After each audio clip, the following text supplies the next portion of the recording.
Hi, it's Dorothy Guining with Scrapbooking Quebec, and today I'm going to do my July 2020 layout share for the Stash Busting YouTube collaboration, How to Kill a Kit with Style.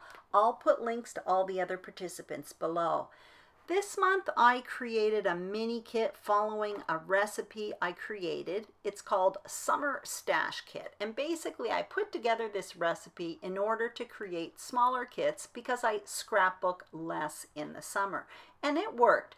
This is the kit I put together at the beginning of the month, and if you want to see how I put it together, I will link up the kit building video below, because I ended up making 6 layouts with this, and I ended up using up my kit, and it's about half of what I usually do when I make a stash kit.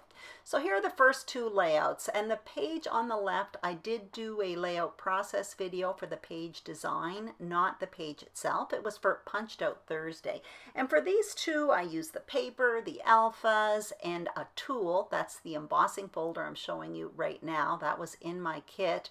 But for decorating, I basically used my tools because I was trying to come up with an idea for Punched Out Thursday. Anyway, the next 2 layouts I'm about to show you are definitely my least favorite of the month. And I think it's because the black is really jumping out at me for the page on the right. Those 2 there just may end up in my tips and tricks series. Every once in a while I do a video that's called What's Wrong with My Layout, and I change my layout. That one may end up there. Anyway, that's par for the course when you scrapbook. These 2 layouts, basically these are 2 go-to designs, but when I started creating these pages, it wasn't supposed to be that way. I was trying something new, which I often do with stash kits, but it really went wrong. So I ended up wrecking a bit of the material, and I went and fell back on go-to designs. Anyway, I definitely used the paper, ephemera, alphas, and all that stuff, so I'm happy with that. But that does happen when I create with stash kits, because when I want to try something new, I often go to these stash kits, and sometimes it works, often it does, but sometimes it doesn't. This is another example. I had a bunch of scraps left, so I was trying to come up with a different page design, and that is basically the bits and pieces to my page design.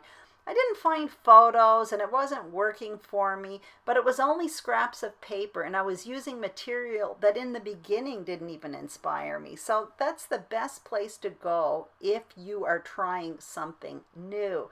Those were the scraps. That's going to go in the recycling bin, and this is the ephemera I have left. I used almost all of the ephemera I put in my kit, so that's cool. Here's an embellishment pack. I put that in for the sequins, and I used almost all of the sequins that were in there. The rest will go in my stash as well. Those are 2 of 4 tags. I think there were 4 in my kit. Anyway, that will go back in my stash. Here's what I have left for alphas. I definitely use them on all of my layouts. And those are the 2 tools I put in. Well, technically it was 1 tool. It was in the same pack. And I used that polka dotted embossing folder. And that was totally thrilling. I absolutely loved them. It was the first time I used it. So that's what I created in July 2020 with my mini stash kit. If you want to see how I put this kit together, I will link up the kit building video below, and in that video I explain a bit more of the recipe, my summer recipe. Also, tomorrow I will be creating another kit for August following that recipe, so you may want to check that out. And don't forget to check out all the other participants. Their links are listed below. If you liked this video, please give it a thumbs up. Thank you so much for watching, and have a great day.